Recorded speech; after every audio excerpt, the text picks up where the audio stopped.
Hello everyone and welcome to Season 5, Episode 41 of Pro Wrestling's Top 50. I'm your host Travis McNeil, and today we continue our countdown of the top 50 matches in NXT history with match number 10 on our list, which is the NXT title match between the champion Finn Balor and the challenger Kyle O'Reilly from the NXT TakeOver 31 event held on October the 4th of 2020. So we've officially entered our top 10. So these are, the elite of the elite, in my opinion, when it comes to NXT matches. And this match was the biggest surprise for me on this countdown. And the reason I say that is, you might remember Season 1, we kicked off with the top 50 matches of 2020, and this match didn't appear on that list. So it's funny that, now we're doing NXT matches, and this is the 10th best NXT match of all time. And there's other matches from 2020 that have appeared on this countdown, and this one is significantly better than them all. And that's what happens with wrestling, right? Is over time, our thoughts, our opinions, and where, we hold matches in our, hearts and in our minds, can significantly change. And this is a match that when it originally occurred, I thought it was good. I maybe, wasn't in the mood for the type of match that it was, when I watched it live. So I kind of, thought it was okay and moved on. And then, this match got a lot of hype at the time and, got a well reception online. So when I did Season 1, I included this match as a match that I wanted to rewatch for that countdown. And this match drove me crazy, and it was through no fault of the performers. It was really just how this match was presented. Doing the end of 2020, obviously, we had the pandemic, and we had to get used to, that pandemic atmosphere. And, we had empty arena shows. But by the time, the fall rolled around, we were kind of getting, some people back, in certain independent promotions. But for NXT, they had moved, out of Full Sail University into the Capitol Wrestling Center. And they, had kind of started to bring in, I'm not necessarily going to call them plants, but, carefully selected fans, to be a part of these shows. And they were a part of TakeOver 31. But the biggest problem that I had with that environment is they were instructed to, make as much noise as possible. And you get a match like this where for almost the entire duration of this match, there's constant noise, but it's just that, the plexiglass up, with COVID restrictions. And it was just the sound of these, fans banging on the plexiglass for the entire match. And it gave me like a headache. It really disoriented me. I just hated it because it was so illegitimate as well. There was no, rhyme or reason. It wasn't like they were doing this, at big spots or big moments or, as heat was being built throughout the match or anything like that. It was just this constant noise, and it was so distracting and so infuriating to me that because of it, I couldn't get into this match at all, and actually liked it less on my rewatch than I did at the time because I really couldn't focus because of this constant noise. I don't know what it is, but, end of 2021, start of 2022, we've got crowds back for the most part, whether that's a good decision or not, I'm not going to speak on that at this point. But for whatever reason, despite the initial bits at this match where I'm like, oh yeah, that's why I didn't like the sound, I was able to kind of shut it out, and I ended up enjoying this immensely. They had their rematch at New Year's Evil in 2021 that we've already talked about on this countdown. This match is significantly better. It is an absolute classic. It's a clinic. It is a physical pro wrestling match, unlike, a match that you'll often see in WWE where it's really, two competitors that were given, a well-deserved amount of time. They get almost, a half hour for this match to go out and put on a physical, technical pro wrestling match full of, hard strikes, hard way blood, and are compelling throughout their physicality. There's no nonsense. There's no funny business here. There's no bells and whistles. To a point that I almost in a way wish this match happened in an empty arena, which, I can't believe I'm saying that. I'm sure, almost every wrestling fan would disagree because that environment is so sterile and not, conductive to a great pro wrestling experience. But, if you took away that noise, I think these guys did such compelling enough work that very much like the Walter and Ilya Dragunov match, in 2020, that was one of my, favorite matches all year long. This match could have, been on a similar level, but despite all of that, it's excellent. The presentation they do here, they really go for that kind of real sports feel to it. And it's interesting because this match, in a way, is kind of a heel versus heel match. I don't think Finn Balor's character was ever really fully established in NXT. He came back, he jumped Johnny Gargano. He was a heel. He kind of went away for a little bit with an injury. He came back, won the title when Killer Cross was hurt. And they never really, had him turn face per se.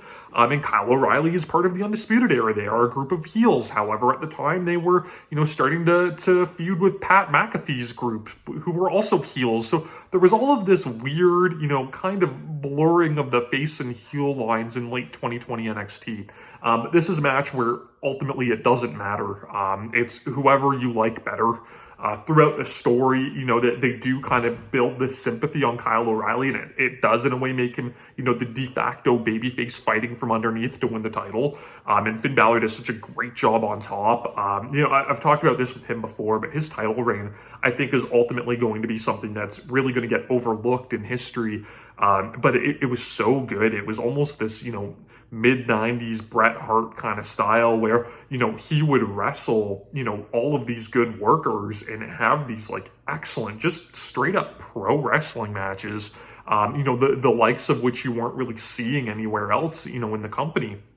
And it was working. It was so compelling. You didn't need, all of these stories. It was really putting over competition, and giving it that real vibe, which is something, and I talked about this the other day with the Drew McIntyre and Oney Lorcan match. That's something that the WWE, I think, could really capitalize on. And, they tend not to do that. And I think that's a way that, they could really kind of shift into the next generation with wrestling. But regardless, this match stands on its own merit as being something absolutely incredible. Something that I really like too, and I talk about this a lot, is, organic wrestling, where things, kind of throughout the match as it goes on, it kind of seems to take shape and change and develop in this nature that feels real, where, wrestlers, go for openings and establish game plans, and it kind of, it becomes that game of human chess, to use that cliche. And that's exactly what they do here. We have this great opening mat work between two highly skilled wrestlers. And Kyle O'Reilly gets an opening with the arm on Finn Balor, and he goes to work on that. And he's a very, proficient technical submission wrestler. So he's able to do that. And, but Finn Balor, kind of goes the opposite way. And when, he's having his arm attacked, he's just constantly trying to create space and find his own opening, like Kyle found with the arm that he could go for.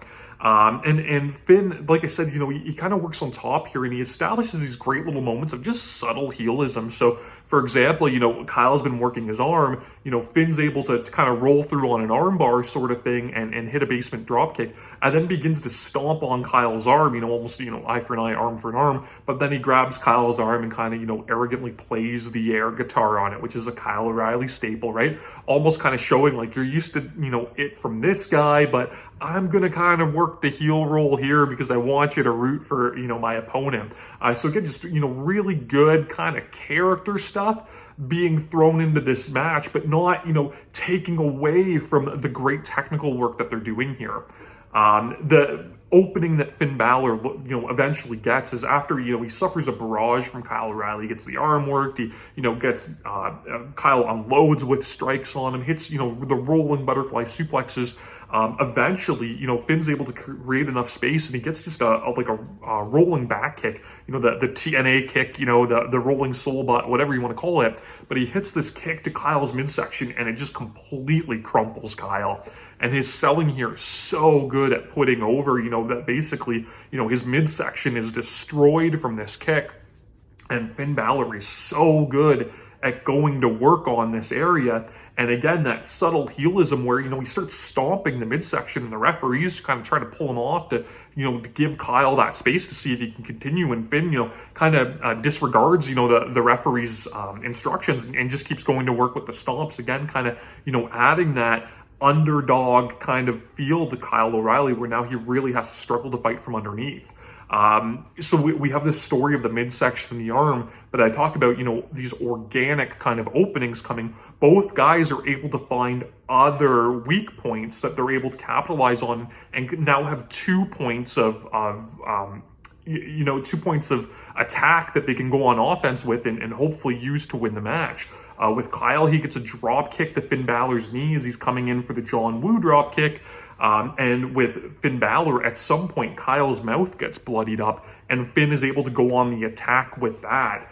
So you would get all of these points where, Finn would grab an abdominal stretch to work the midsection, and Kyle would have to use the arm or the leg to get out of that. And, as he's got the arm or the leg of Finn Balor, Finn would go to the midsection or just go straight to the mouth. He'd stomp on his mouth and, punch him in the mouth and all of this stuff to use that natural advantage that was created, whether it was intentional or not. The man's mouth was busted open hard way. They craft that as part of their story, and it makes so much sense, and it's so compelling.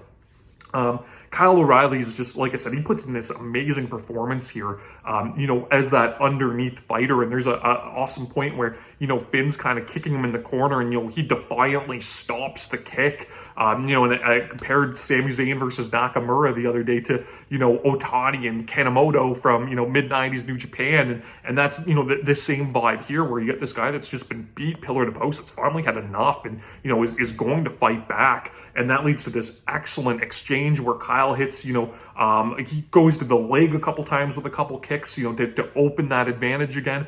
He hits the axe and the smash, right? The axe kick and the forearm smash.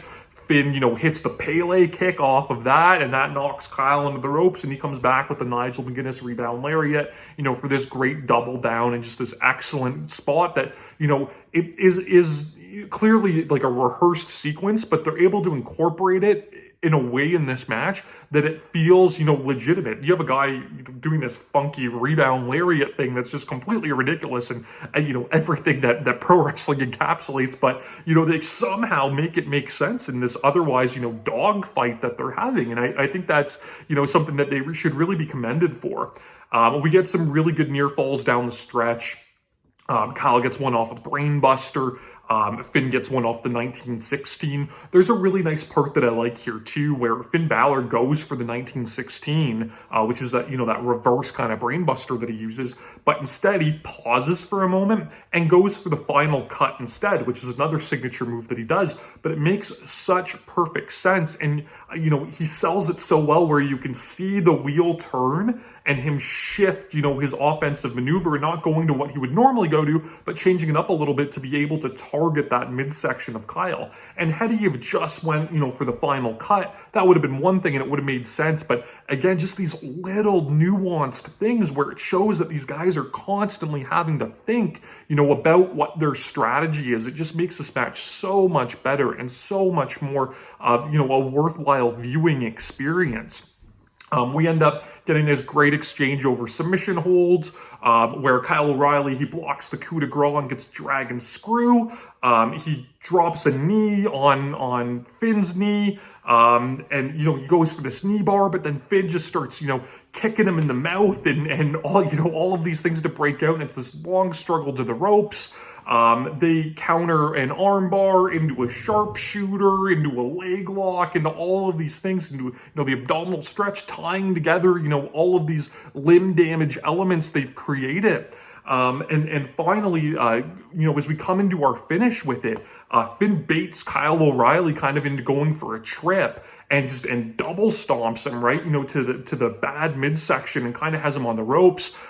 He goes for the John Woo drop kick again, targeting that area. But Kyle blocks it with this brutal knee in the corner, which actually ends up breaking Finn Balor's jaw. And we talked about that, in their other match, it's really based around, the jaw issues.